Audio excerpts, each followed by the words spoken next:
은혜받을 말씀은 호세아서 14장 1절에서 3절까지 말씀입니다.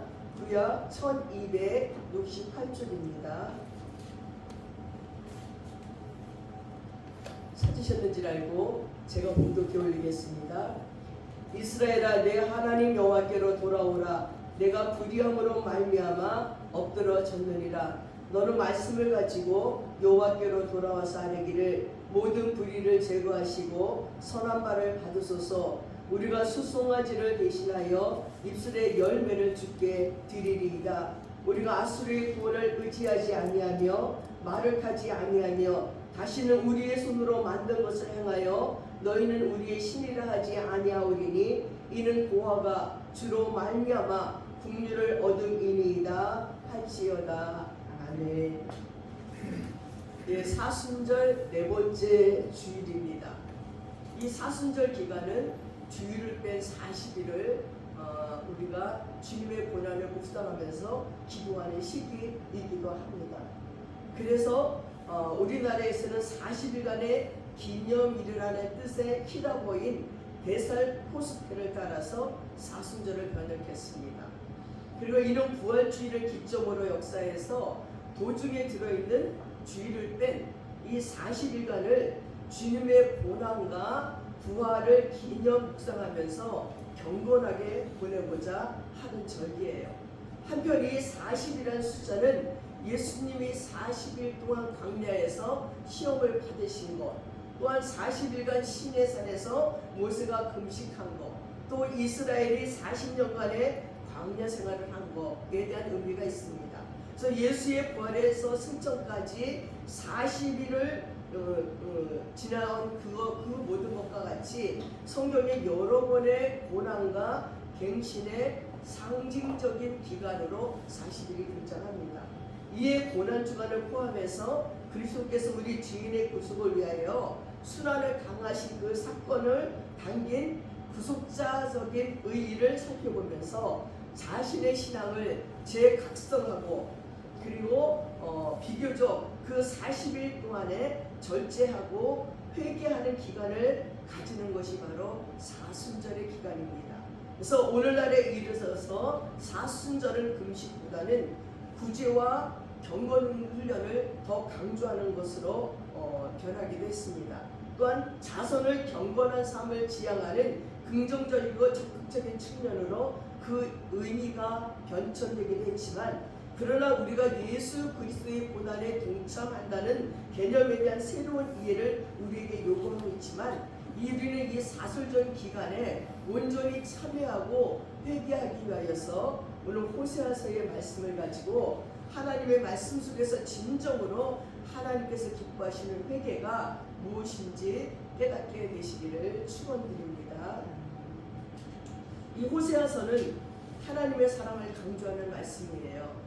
그 북왕국 이스라엘 백성들에게 호세아라는 아주 신실한 선지자가 있었어요. 동네에서도 너무너무 칭찬할 만하고 너무너무 모범적이고 그런 호세아 선지자에게 하나님께서 명령을 내리는데 그 동네에서 가장 행동이 방자하고 정말 모든 사람이 야, 쟤는 뭐야, 쟤는 막 창녀 같아, 쟤는 왜 저러지? 이런 여자였어요. 정말 창녀 같은 그 여자를 하나님이 택해서 너는 그 여자 고멜과 결혼하라는 거예요.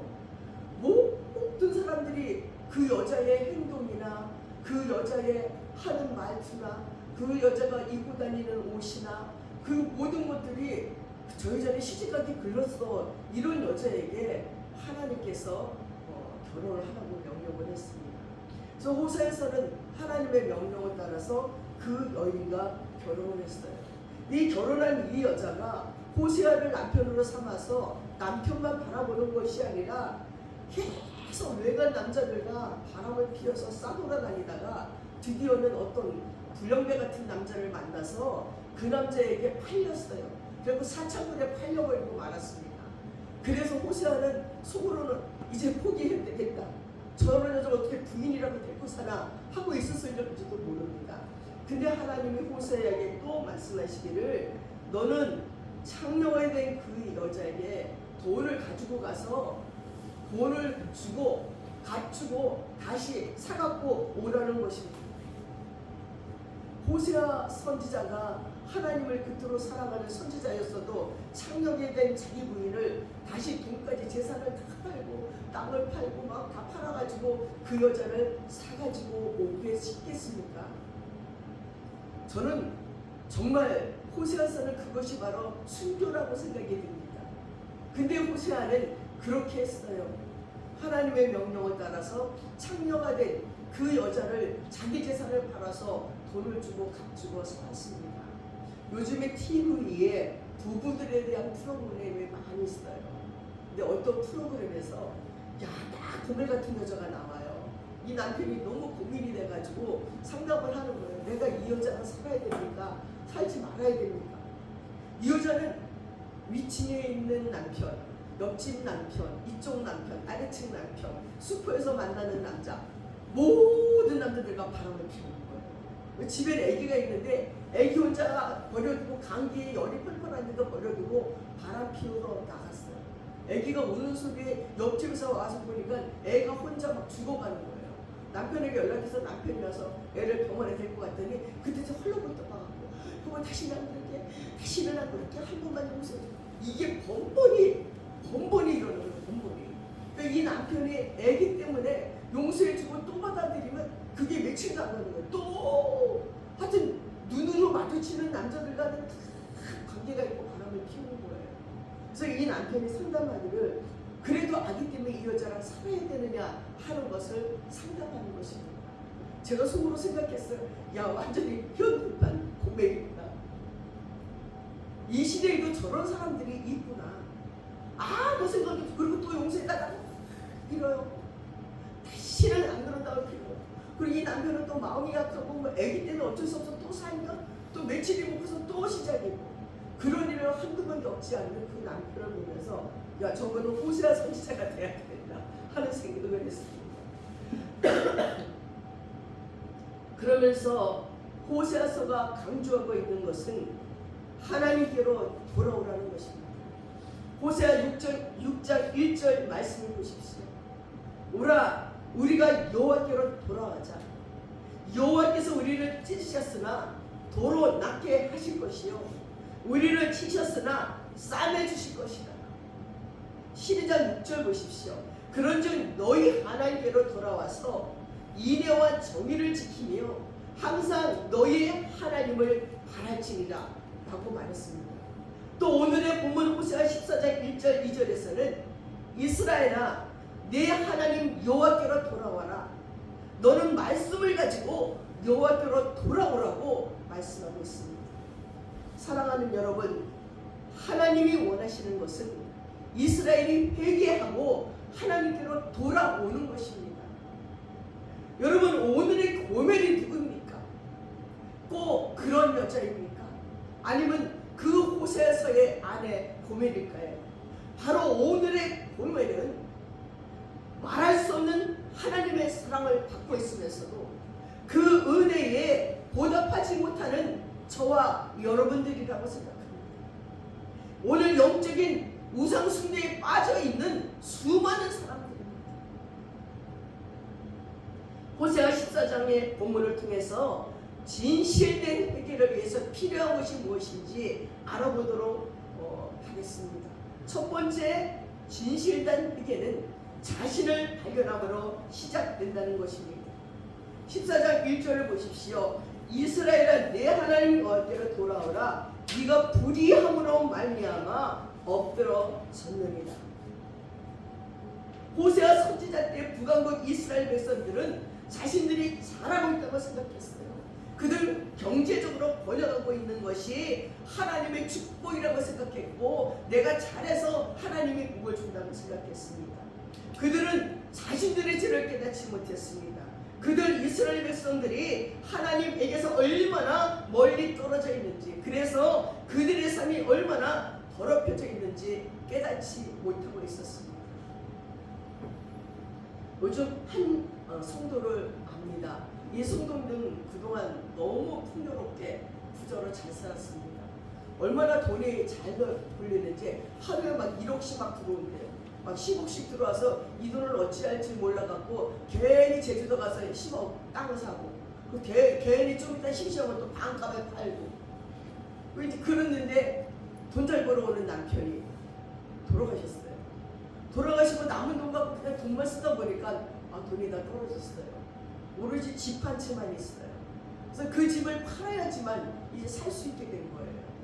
괜히 은행에 융자를 받아갖고 돈이 있는데도 그걸 안 갚고 항상 돈이 있으니까 언제나 갚으면 되지 그랬는데 이 돈이 없는데 융자받은 은행의 돈들은 이자를 막 내야 되잖아요. 그 이자를 못 내면 또 집이 경매로 날아가니까 막 급해진 거예요. 그리고 그 집을 28억 뭐 몇천에 내놨는데 뭐 잘 팔리지가 않는 상황에 있으면서 이제 마음이 막 급해지는 거예요. 그러면서 하나님을 알아가기 시작하는 거예요. 그래서 요즘에 자기는 하나님의 새벽 3시에 깨우고 3시부터 기도. 목사님 회개할 게 얼마나 이렇게 많아요. 하나님 정말 내가 나를 보니까 아주 죄에 쩌들린 자예요. 그전에는 몰랐어요. 내가 잘나서 잘 사는지 알았어요. 내게 하나님이 주신 은사가 아니라 나는 원래 은사가 많고 원래 잘났고 원래 하나님이 나를 이쁘게 봐 이렇게 생각해서 자기가 어떤 죄를 짓고 있는지 몰랐습니다. 교만하게 이럴 데 없고요. 거만하고요. 오만하고요. 아니 어떻게 내가 나를 봐도 하나님이 어떻게 나를 봐주셨을까 끔찍합니다 하고 얘기합니다. 바로 그거입니다. 우리가 진실된 회개를 할 적에 나 자신이 보이는 거예요. 내가 얼마나 더러운지, 내가 얼마나 누추한지, 내가 하나님 앞에 기가 막힌 죄인이라는 것을 발견하게 돼서 울며 기도하고 회개하느냐고 정신이 없는데 그때 목사님 이상한 거는요. 밖에 나가면 나보고요. 얼굴이 이뻐졌대요. 얼굴이 좋아졌대요. 자기 속은 회개하느냐고 정말 가슴이 아프고 정말 심정이 찢어지는데 사람들은 나보고 얼굴이 이뻐졌대요. 그래서 제가 말했지요. 회개하면 모든 세포가 다시 살아나서 사람들 눈에는 이쁘게 보여요. 내 안에 더럽고 누추한 죄를 회개하고 내보내기 때문에 내 영이 새로워져서 예쁘게 보여요. 그런가 보면 이상해요. 나는 정말 지금 내 인생에서 최악으로 내 마음이 엉망이고 하나님 앞에 내가 너무너무 기가 막힌 죄인이고 이걸 다 어떻게 회개할까 싶은 마음인데 사람들은 나를 보고 얼굴이 이뻐졌대요. 환해졌대요. 하고 얘기합니다. 그렇습니다 여러분.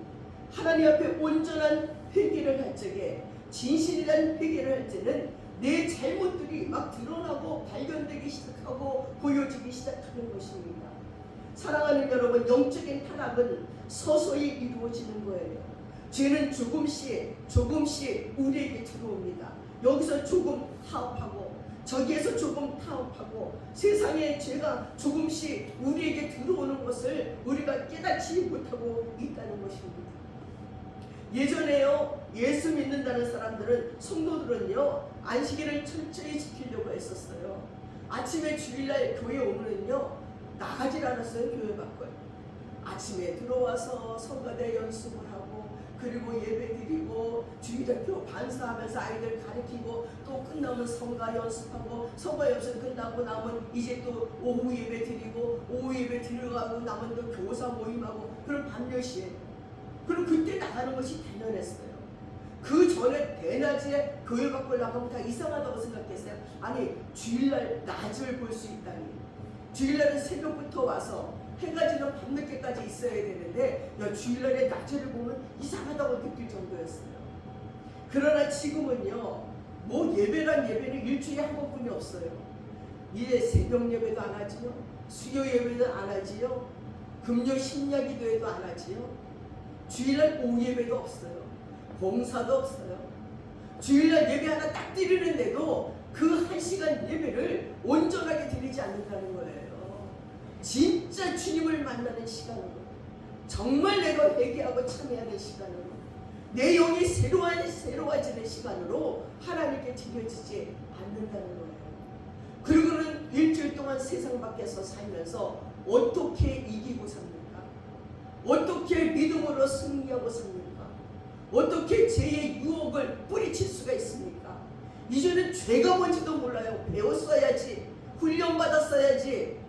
가르침을 받을 시간도 없어요. 성경 공부도 안 해요. 아무것도 안 해요. 뭐가 죄인지 압니까? 죄의 근본도 몰라요. 세상 사람들이 행하는 대로 그냥 따라가며 사는 것입니다. 그것이 옳다고 내 마음속에서 정리돼 버리고 말았어요. 교회에서 요구하는 것이 오히려 이상하다고 생각하는 그런 믿음이 되어버리고 말았습니다. 그래서 오늘날 많은 그리스도인들이 세상과 적당히 타협하면서 살아갑니다. 우리는 개명한 현대의 성도들이니까 세상 사람들처럼 혼전 순결을 지키지 않아도 돼. 그건 웃기는 얘기야. 그거는 촌스러운 얘기야. 못해서 알고 창피해. 이렇게 생각합니다. 세상 사람들처럼 술을 좀 먹어도 괜찮고, 세상 사람들처럼 담배도 펴도 되고, 약간 거짓말도 하고, 약간 속이고, 약간 물러내도 괜찮다고 생각합니다. 그러나 여러분, 그 넓은 길은 사망의 길입니다. 우리는 좁은 길, 진리의 길, 생명의 길로 가야 된다는 거예요. 우리의 악습들은 빨리 뽑아버려야 돼요. 어느 날 나이 많은 선생님이 제자를 데리고 숲속을 산책을 나갔습니다. 그러다가 선생님이 갑자기 걸음을 멈추더니 그 옆에 있는 네구리의 식물을 가리키는 거예요. 얘야, 이 네구리의 식물을 한번 봐라. 제자가 보니까 첫째 식물은 이제 막 땅을 뚫고 나오고 있었어요. 두 번째 식물은 흙 속에 제법 뿌리를 내리고 있었습니다. 세 번째 식물은 작은 나무가 되어 있었고, 네 번째는 다 자란 나무였어요. 선생님이 제자에게 말했습니다. 얘야, 첫 번째 식물을 뽑아보아라. 제자는 손가락으로 힐킥하니까 쉽게 뽑아져 버렸어요. 두 번째 식물도 뽑아보아라. 뽑기는 했지만 쉽지는 않았습니다. 세 번째 식물을 뽑아보아라. 제자의 힘을 다해서 막 애를 썼더니 겨우 뽑았어요. 네 번째 식물을 뽑아봐라. 그러나 그는 나무가 이미 다 자랐으므로 앞만 흔들어도 가지만 조금 흔들릴 뿐 꼼짝도 하지 않는 거예요. 이것을 본 선생님이 말씀했습니다. 인간의 악습도 바로 이런 것이랍니다. 처음에는 회개하면 쉽게 악습을 제해버릴 수 있지만 그것이 오래되면 깨닫기도 어려울 뿐더러 돌이키기도 어렵다. 사랑하는 여러분, 악습은 뿌리가 있는 한 성령의 능력을 시험할 수가 없습니다. 우리나라의 바늘 도둑이 소도둑된다는 속담이 있습니다. 어느 바닷가 조그마한 마을에 한 어린 소년이 살고 있었어요. 소년은 날마다 바닷가에 가서 놀았습니다.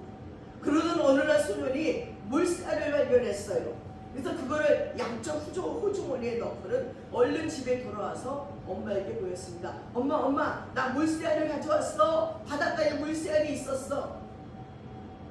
이 소년의 어머니는 아무 말 없이 물새알을 맛있게 요리해 줬어요. 이랬더니 그 다음 날부터 이 소년은 바닷가에 나갔지만 이제는 노는 것은 아무 흥미가 없어요. 하루 종일 물새알만 찾아서 헤맸습니다. 하루는 물새알을 못 주어서 힘없이 집으로 돌아가고 있는데 어느 집에서 꼬꾸대 하는 소리가 들리는 거예요. 그래서 가까이 가서 보니까 암탉이 알을 낳고 오는 소리였어요. 소년은 이 물새알 대신에 이 달걀을 갖고 집으로 돌아왔어요. 그리고 엄마에게 보여줬더니 이 엄마는 아무 말 없이 또 그걸 요리해 줬습니다. 다음 날부터 이 소년은 바닷가에 나가는 대신에 누구네 집에 닭이 알을 낳는지에 관심이 많아서 그것만 살피러 다녔어요. 그렇게 시작된 이 소년의 도둑질 버릇은 어른이 되면서 점점 더 대담해지고 규모가 커져서 결국은 교수대에 매달리게 되었습니다. 사형이 집행되기 전 그는 울고 있는 어머니에게 이렇게 말했답니다. 어머니, 제가 어린 시절 물새알이나 달걀을 가져왔을 적에 왜 저를 훈계하지 않았습니까? 그때 훈계하셨더라면 이렇게까지는 되지 않았을는지 모릅니다 하고 얘기했다는 겁니다.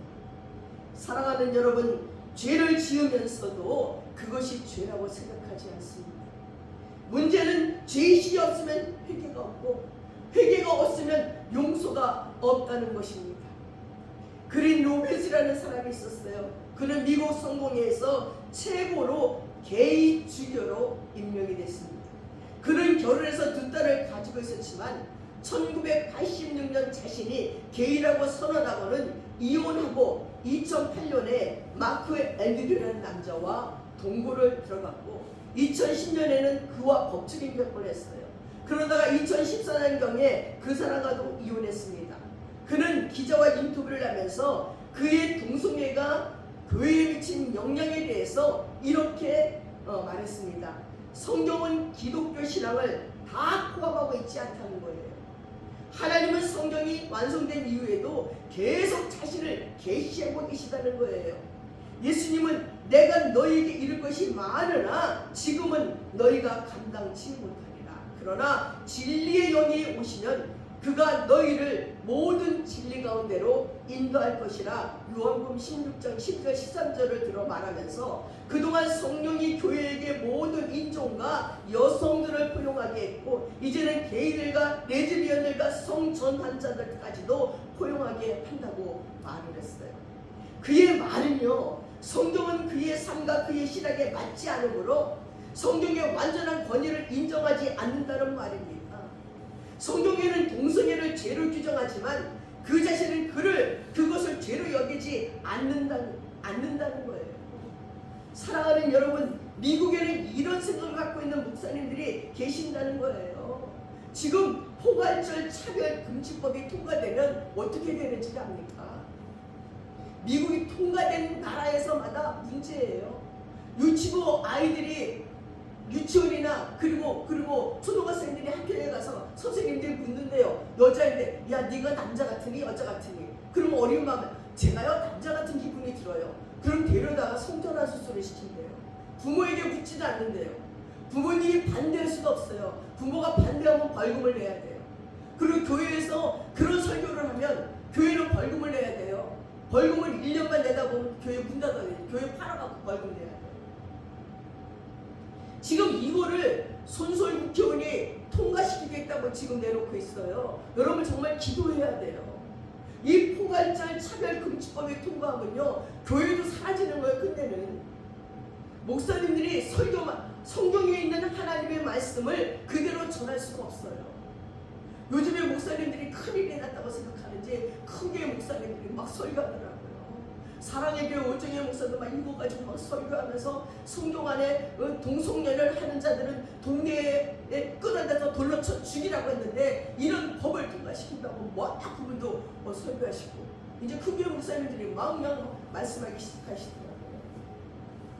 사랑하는 여러분, 그리고 이제는 또 무슨 약이 들어오는데 임신을 해서 이제 날때가 됐어요. 근데 약 하나 먹으면 낙태가 된대요. 이게 무슨 살인을 강조하고 있어요. 이런 법들을 통과되지 못하도록 우리는 기도해야 되고 그리고 또 말해야 된다는 것입니다. 그래서 하나님의 말씀은 이 아까 말했던 그 목사님의 말은요 성경과 어긋난 잘못된 가르침이고 잘못된 복음이에요. 근데 거기에 홀려있는 목사님들도 많다는 거예요. 왜냐하면 미국 같은 교회에서는 거의가 동성연애자들이고 그러니까는 그렇게 얘기하면 교인들이 사라질까봐. 저는요 수년 전에 한 20년 전에 미국을 갔는데 깜짝 놀랐어요. 샌프란시스코에 가서 마트를 가는데요. 내 친구를 제가 모르고 팔짱 꼈더니 팔을 탁 빼는 거예요. 얘 여기서 여자끼리 팔짱을 끼면 다 동성연애자인 줄 알아. 아주 나는 남의 나라에서 지금 길도 모르다 팔짱도 못 끼고 가는 거예요. 막 찔레찔레 쫓아갔더니 남자 두 분이 잘생긴 남자들이 유모차에 애를 싣고 갔어요. 뭐 저분들은 동성연애자들이야. 남자면서 저렇게 애를 입양해서 키우는 거예요. 아버지 둘이 한 사람은 엄마 노릇하면서 키우고 너무 많은 거예요. 근데 그런 사람들이 너무 무서워가지고 어머나 별일이 다 있다 했는데 이제 이런 것이 우리나라에도 지금 들어오고 있다는 거예요. 이게 무슨 괴이한 일입니까? 이것이 무슨 선천적으로 그렇게 태어납니까? 하나님은 남자와 여자를 아담과 하와를 만드셨는데 무슨 선천적으로 또 다른 제3의 성이 있다는 것입니까? 나라가 지금 이상해지고 있습니다. 여러분 정말 뛰어 기도해야 되는 것입니다. 갈라디아서 1장 6절 10절 이하에 보면 사도 바울이 이런 말씀을 했습니다. 그리스도의 은혜로 너희를 부르신 이를 이같이 속했거나 다른 복음을 따르는 것을 내가 이상하게 여기노라. 다른 복음은 없나니 다른 어떤 사람들이 너희를 교란하여 그리스도의 복음을 변하게 하려 함이라. 그러나 우리나 혹은 하늘로부터 온 천사라도 우리가 너에게 전한 복음 외에 다른 복음을 전하면 저주를 받을 것이다. 우리가 전에 말하였거니와 내가 지금 다시 말하노니 만일 누구든지 너희가 받은 것 외에 다른 복음을 전하면 저주를 받을 것이다. 이제 내가 사람들에게 좋게 하랴, 하나님께 좋게 하랴, 사람들에게 기쁨을 구하랴. 내가 지금까지 사람들의 기쁨을 구해야 했다면 그리스도의 종이 아니라는 거예요. 이 그린 루빈스 목사는 하나님은 사랑의 하나님이시고 하나님은 동성연애자인 나를 사랑하시는 것을 알게 되었다고 말했어요. 그 말은 맞습니다. 하나님은 죄인을 사랑하시고 동성연애자도 사랑해요. 그러나 하나님은 자신의 죄를 인정하지 않고 회개하지 않는 사람은 용서하지 않으시는. 우리는 성경이 내 생각과 다르다고 성경을 던져버리면 안 됩니다. 우리는 성경을 진리로 받아들이고 성경 말씀에 따라 우리의 죄를 회개해야 돼요. 그것이 오늘 본문 2절의 말씀입니다. 두 번째, 오직 말씀만 가지고 오라는 거예요. 2절에 보면 그들이 하나님께로 돌아올 때는 다른 것 가지고 오는 건 다 소용없어요. 돈도 소용없고 은사도 소용없고 인물이 좋아도 소용없고 다 소용없어요. 오직 말씀만 가지고 오라는 것입니다. 내가 말씀을 가지고 여호와께 돌아와서 아뢰기를 모든 불의를 제거하시고 선한 말을 받으소서. 우리가 숫송아지를 대신해서 입술의 열매를 주께 드리리이다. 여러분 무슨 말입니까? 하나님이 원하시는 것은 숫송아지보다 말씀에 의해서 성결하게 된 우리 자신이라는 거예요. 여러분 기도할 적에 여러분이 간절한 기도 제목이 있어요. 그 기도 제목이 꼭 이루어져야 될 적에 그냥 하나님 이루어주세요 하는 보다 저는 그랬어요. 내가 갖고 있는 악습관을 버리는 거예요. 하나님께서 이 기도를 들어주시면 난 내가 습관적으로 있었던 이 악습관을 버리겠습니다. 하나님 용서해 주세요. 기도했더니 다 들어줬어요. 저는 예수를 구주로 영접하고요. 10년 동안 텔레비를 본 적도 라디오를 들은 적도 그리고 유행가를 들어본 적도 없어요. 하나님께 약속했었거든요. 하나님 나의 이 기도를 들어주면 저는 TV를 안 볼게요. 라디오도 안 들게요. 세상 노래도 안 들을 거예요. 영화도 안 들을 거예요. 10년 동안 안 봤어요. 그래서 그 10년 동안에 일어날 일들은 몰라요. 유행가도 모르고 영화도 모르고 몰라요. 근데 하나님은 신실하게 나의 기도를 들어주셨어요. 여러분이 간절히 원하는 소망이 있다면 여러분의 악한 습관을 고쳐보세요. 하나님 내가 너무 핸드폰을 봐요. 너무 게임을 해요. 내가 너무 사랑이 없어요. 내가 욕을 잘해요. 내가 싸움을 잘해요. 그런 나의 나쁜 습관들, 내가 담배를 펴요. 내가 술을 먹어요. 내가 끊겠습니다 하고 기도하면서 하나님께 끊으면서 기도해 보세요. 하나님은 정확하시고 하나님께 나올 적에 세상의 성공이나 인정이나 칭찬을 가지고 오지 말고 하나님의 말씀만 가지고 오라고 합니다. 하나님, 저는 하나님 말씀을 믿습니다. 말씀에 비추어 불의를 제거하고 온전히 말씀에 순종하는 마음으로 하나님께 나아갑니다. 그것이 숫송아지를 드리는 것보다 하나님을 기쁘게 하는 것이라는 거예요. 하나님께 억만금을 드리는 것보다 기뻐하는 거래요. 하나님 솔직히 억만금 받으면 뭐 할 거예요? 다 하나님의 건데. 하나님이 원하는 건 우리 마음이에요. 하나님을 사랑하는 마음, 하나님의 말씀을 순종하는 마음, 그걸 최고로 여기신다는 거죠. 하나님이 원하는 건 우리의 회개입니다. 회개가 무엇입니까? 하나님의 말씀에 의지해서 돌이키는 거예요. 돌이키면서 하나님 앞에 자신의 죄를 고백하는 거예요. 그것이 입술의 열매입니다. 그리고 우상을 제거하고 회개는 오직 하나님만 의지하는 거예요. 용서받을 수 없는 자들은 어떤 자들인지 압니까? 텍사스의 주의 재판소에서 한 살인범이 사형 언도를 받았습니다. 근데 이 살인범의 형은요, 그 주의 공직에 있는 동안에 많은 공로를 세운 사람이었어요. 그래서 이 형은 주지사를 찾아가서 자기 동생을 자기가 책임지겠다고 하면서 한 번만 사면을 달라고 간청을 했어요. 주법정은 이 형의 공로와 그의 보증을 참작해서 그의 동생의 죄를 사면해줬어요. 형은 양복 주머니에 그 사면장을 가지고 어렵게 주지사의 사면장을 받아 넣어서 너무너무 기뻤어요. 그래서 양복 주머니에 이 사면장을 넣고 기쁜 마음으로 동생을 찾아갔어요. 그런데 동생에게는 조금도 회개할 기미가 보이지 않는 거예요. 그래서 혹시나 해서 이 묻습니다. 얘야, 만약에 네가 사면을 받고 여기서 살아나간다면 넌 뭘 하겠니? 그랬더니 동생이 얼굴을 험악하게 찡그리면서 인상을 치면서 욕을 하면서 거친 음성으로 주저없이 말했습니다.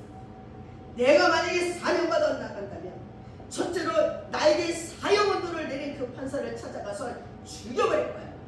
다음에는 내 재판에 증인했었던 놈들을 깡그리 찾아내서 다 죽여버릴 거야 하면서 악에 악을 쓰면서 거품을면서 욕을 토해냈습니다. 절망한 형은 두말 없이 그 자리에서 일어나 밖으로 나왔습니다. 형무소문을 나서는 형의 양복 안주머니에는 주지사로부터 받은 사면장이 그대로 들어있었습니다. 사랑하는 여러분, 회개하지 않는 자에게는 용서가 임하지 않습니다.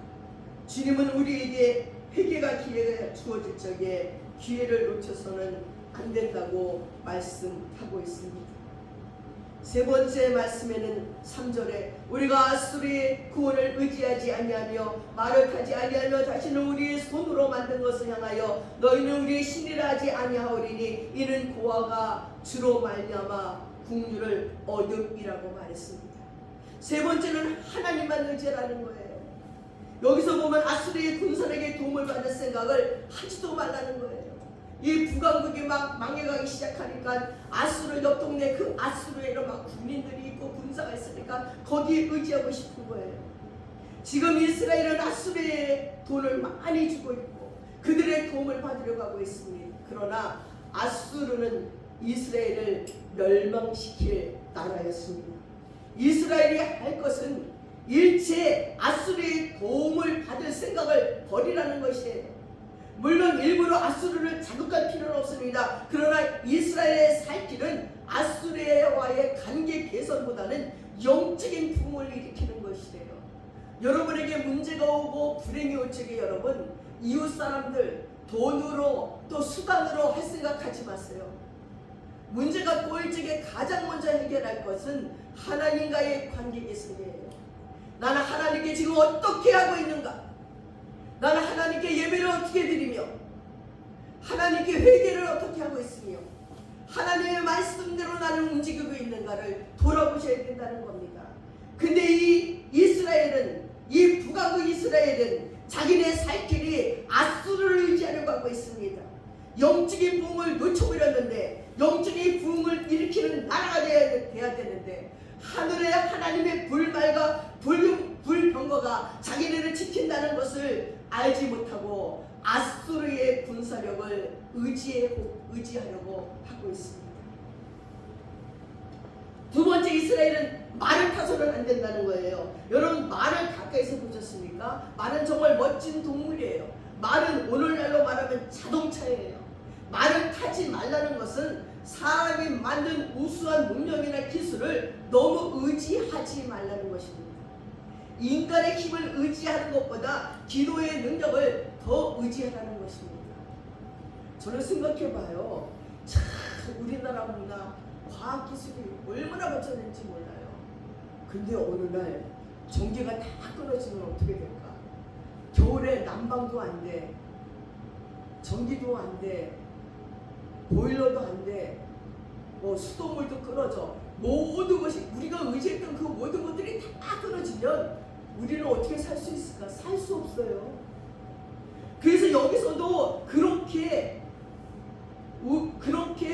이스라엘은 말을 타지 말라는 거, 자동차나 인간의 그리고 그런 과학기술 너무 의지하지 말고 기도하라는 것입니다. 세 번째는 우상을 섬기지 말라는 거예요. 사람은 우상을 만들고 영웅을 만드는 것을 좋아합니다. 그러나 우리가 고백할 것은 보아가 주로 말미암아 긍휼을 얻었습니다 라는 고백입니다. 하나님이 도와주지 않으면 우리는 보아가 될 수밖에 없습니다. 우리가 의지할 분은 하나님밖에 없습니다. 우리가 이 세상에서 약하고 부족하지만 하나님의 말씀을 꼭 붙들고 기도하면 하나님께서 영적인 불을 일으켜 주시고 그 영적인 불로 세상을 이기고 마귀를 이기고 죄를 이겨갈 수 있어요. 여러분, 우리 곁에 부모님이 다 살아계시죠? 그분들로 말미암아 안온한 생활을 해요. 생각해 보세요. 세상에는 많은 자들이 하루아침에 부모를 잃은 자들이 얼마나 많은지 몰라요. 교통사고로 말미암아 끝난 자들이 얼마나 많은지 몰라요. 하물리라는 그 자동차 사고 나는 걸 보는데요, 세상에 어린 아이 둘과 아버지 엄마가 차를 타고 가다가 뒤에서 차가 들이받았어요. 그랬는데 또 뒤에서 밤에 또 들이받은 거, 트럭이 들이받은 거. 그래갖고 그 어머니도 죽고 아버지도 죽고 그리고 또 한 애도 죽고, 근데 한 아이만 살았어요. 한 아이만. 난 기가 막히더라고요. 쟤는 어떻게 살지? 갑자기 엄마, 아버지, 형이 죽어버렸어요. 그리고 그 애만 밖으로 튕겨나가고 걔만 살았어요. 하나님께서 우리 인생을 우리 부모님들이 곁에 있어서 그들에게 보호받고 사랑받고 살게 해주시는 것이 얼마나 은혜인지 몰라요. 그러나 우리 주위에는 얼마나 많은 사람들이 갑자기 그 안온한 생활, 행복한 생활을 다 놓쳐버린다는 거예요. 그때 부모만 의지하고 있던 우리들은, 사람들만 의지했던 우리들은 어떻게 살 거냐는 거지. 고아가 되어버린 우리들은 어떻게 살 거냐는 것입니다. 사랑하는 여러분, 이제는 이 세상에서 약하고 부족하지만 하나님의 말씀을 꼭 붙들고 기도하면 하나님께서 영적인 불을 일으켜 준다는 거예요. 영적인 불로 세상이 이기고 마귀 이기고 죄를 이겨나갈 수 있다는 거예요. 이것이 하나님께 돌아오는 모습이고 이것이 우리가 원하는 영적인 부흥입니다. 하나님의 말씀을 붙들고 모든 불의를 버리고 이방 나라 의지하지 않고 세상 기술 의지하지 않고 우상 숨기지 않고 오직 하나님만 의지하고 하나님께만 기도하고 하나님의 말씀만 붙잡는 것이에요.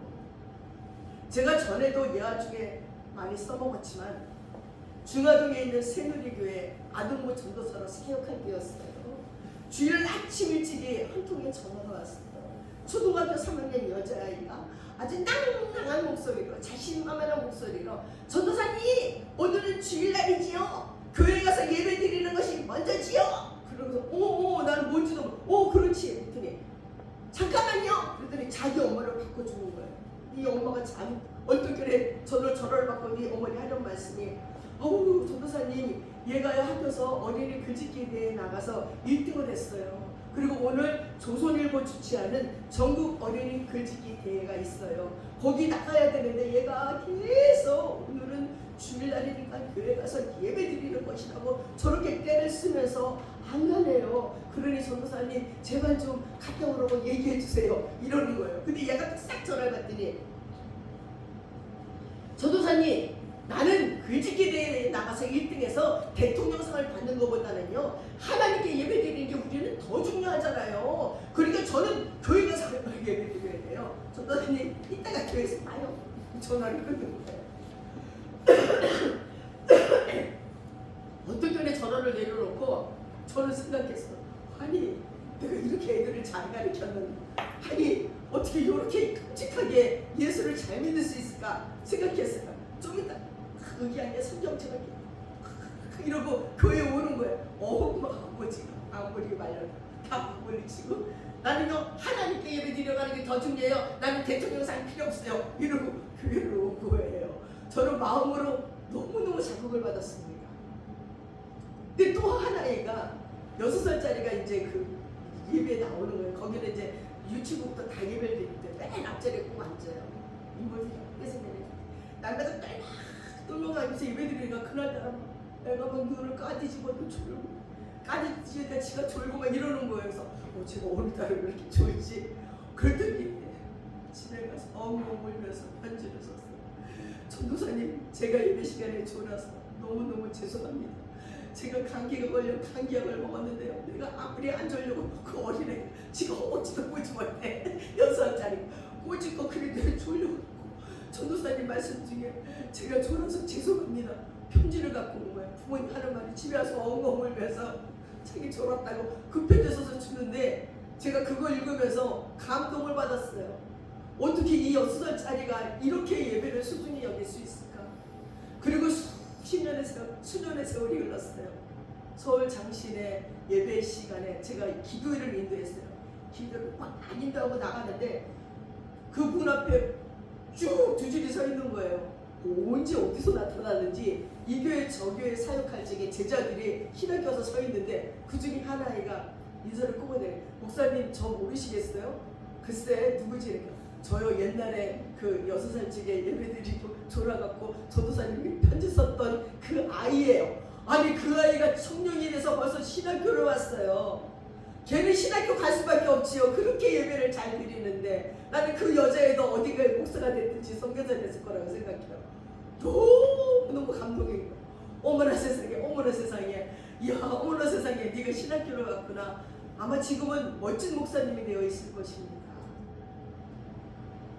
사랑하는 여러분, 정말 이것이 하나님이 기뻐하시는 회개이고 하나님이 기뻐하신 예배인 것입니다. 사랑하는 여러분, 그러니 하나님 앞에 구체적으로 기도하십시오. 기도의 능력을 의지하시기 바랍니다. 제가 한 20년 전에 캘리포니아 가든 그루브에 있는 로버트 술러 목사님이 신공하시는 크리스탈 교회에 갔어요. 거기는 그 유리 패널을 한 10,000개쯤으로 해서 이렇게 교회를 져갖고 예배드릴 적에 이 밖이 다 보여요. 숲속이 다 보이는데요. 아주 밖에서 뭔가 반짝반짝 그런 크리스탈 교회에 가서 예배를 드려본 적이 있습니다. 하루는 이 장로교회 목사이고 미국 상원의 원목이던 피터 마셀이라는 젊은 미망인이 그에게 남편의 정기를 집필해 달라고 부탁을 했어요. 그래서 이제 로버트 술러 목사님이 글을 잘 쓰시니까 청탁을 수락했어요. 근데 그거 원고를 절반쯤 작성했을 적에 어떤 분으로부터 강력한 비난을 받는 거예요. 그 사람은 로버트 술러 목사에게 당신은 인간 피터 마셀의 내면 세계를 파악하지 못했습니다 라고 말하는 거예요. 그거는 맞는 말이었어요. 그래서 이 로버트 술러 목사가 자신이 작가로서 적절하지 못하다는 것을 깨닫고 피터 마셀의 정의를 쓰는 일을 하나님의 손에 맡기고 조목조목 쓸 때마다 기도해 나가기 시작을 했어요. 그는 이 책이 주님의 책이 되고 그 결과도 모두 주님의 것이 되게 해달라고 기도했어요. 그러자 하나님께서 그의 기도에 응답했습니다. 그래서 로버트 술러 박사가 쓴 피터 마셀의 정기 나의 남편은 목사였다 하는 책은 전 세계적으로 수백만 부가 팔렸어요. 또한 20세기 폭소사에서 이 책을 영화로 제작했다는 것입니다. 그리고 이 책과 영화를 통해서 많은 사람들이 영적인 변화를 체험해서 주님의 일에 헌신하게 됐다는 것입니다. 여러분, 아무것도 아닌 일 같아도 기도하면 하나님께서는 이렇게 훌륭하게 쓰신다는 거예요. 또한 아가페 교회 제가 고등부 전도사로 사역할 적에 고3 학생 가운데 인문계 학생이나 실업계 학생이나 교회 생활을 고3이면 등한히 하기 마련이에요. 거의 교회 안 나와요. 근데 그 가운데 실업계 학생들은 자격증을 취득을 해야 되는데 이 자격증 시험이 주일날에 있는 거예요. 그러니까 모두 주일날 되면 고3은 없어요. 자격증 시험을 보러 가든지 이제 인문계로 대입 공부하든지 당연히 교회에 안 나오는 것이 당연하다고 생각합니다. 근데 그 중에 한 학생이 열심히 나와요. 근데 열심히 주의를 지키다 보니까 국가 자격 시험을 치는 적이 없어서 자격증이 하나도 없어요. 여기 졸업할 때 됐는데 제게 와서 말하요. 목사님, 저는 근데요 취직을 못해요. 왜? 자격증이 하나도 없어서 취직을 할 수가 없어요. 어떻게 하면 좋죠? 내가 그랬어요. 네가 자격증이 없는 이유가 실력이 없는 게 아니잖아. 주의를 지키려고 자격증 시험을 안 보러 갔으니까 하나님께서 알아서 해줄 거야. 아마 최고로 좋은 데 보내주실 거야. 그러니까 아멘 하고 갔어요.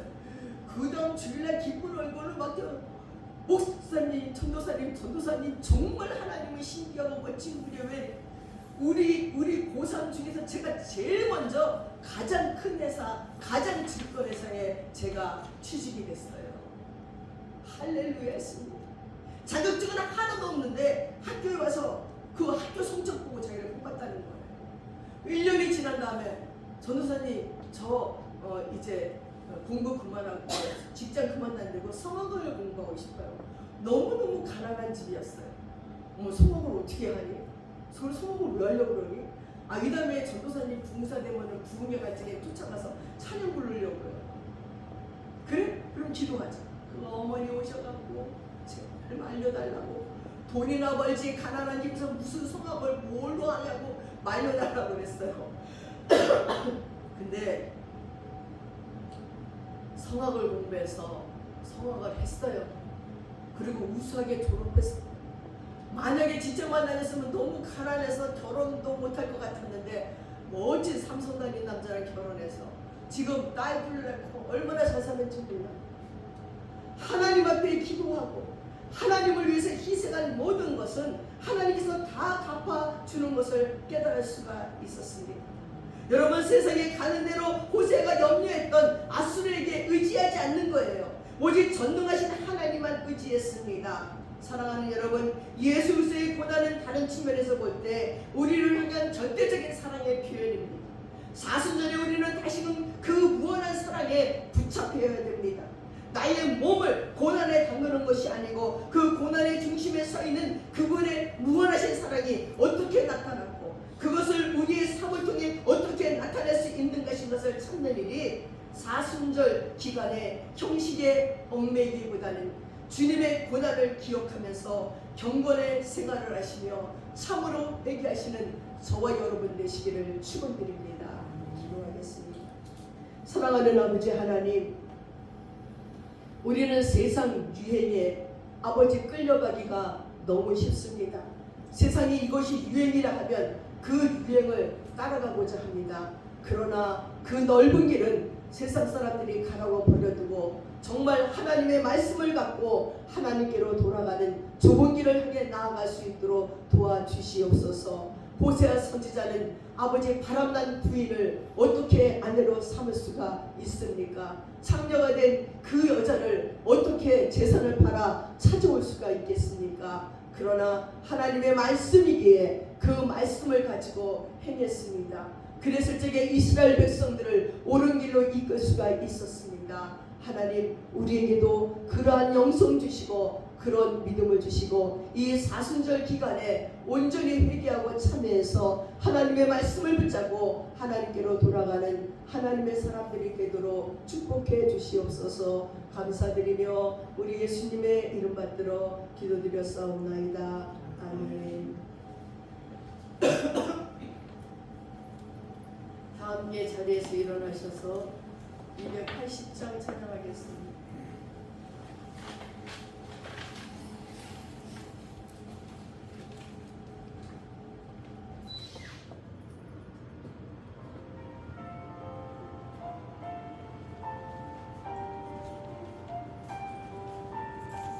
참여하는 마음으로 부르시기 바랍니다. 정부여 의지없어서 손 들고 옵니다. 주 나를 외면하시면 나 어디 가리까. 내 죄를 씻기 위하여 피 흘려 주시니 곧 회개하는 마음으로 주 앞에 옵니다. 전부터 계신 주께서 영축을 죄인을 보여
흘려 주시니 복되게 하는 마음으로 주 앞에 옵니다.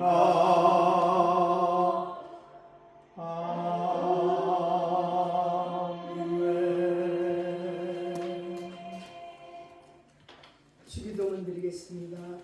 하늘에 계신 아버지, 아버지의 이름을 거룩하게 하시며 아버지의 나라가 오게 하시며 아버지의 뜻이 하늘에서와 같이 땅에서도 이루어지게 하소서. 오늘 우리에게 일용할 양식을 주시고 우리가 우리에게 잘못한 사람을 용서하여 준 것 같이 우리에게를 용서하여 주시고 우리를 시험에 빠지지 않게 하시고 악에서 구하소서. 나라와 권능과 영광이 영원히 아버지의 것입니다. 아멘.